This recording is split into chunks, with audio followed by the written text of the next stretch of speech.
Morning duty.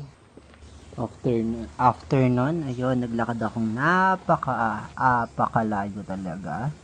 School, nandiyan na tayo sa COED niyan. Malapit na tayo sa COED kasi may duty tayo sa housekeeping sa PSAU hostel. Tapos dahil maraming guests doon sa different university around the Philippines. So, ayun, naglalakad tayo napakalayo. Malapit na tayo dito sa ating panggagalingan. Then, ayun, lapit na.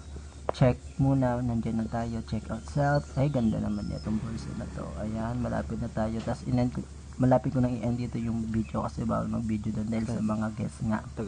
Then, after nun, nag-picture ako sa loob. Pagkatapos maglinis, ayan. Picture lang. Ganyan lang.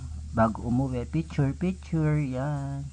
Kunwari post, kunwari di pagod, pero pagod yung person na yan. Pero, yung person na yan is still fresh pa rin. Ayan, shit, sana all.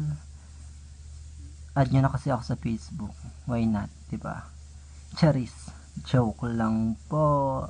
Maraming salamat po. Bye-bye. Love ya.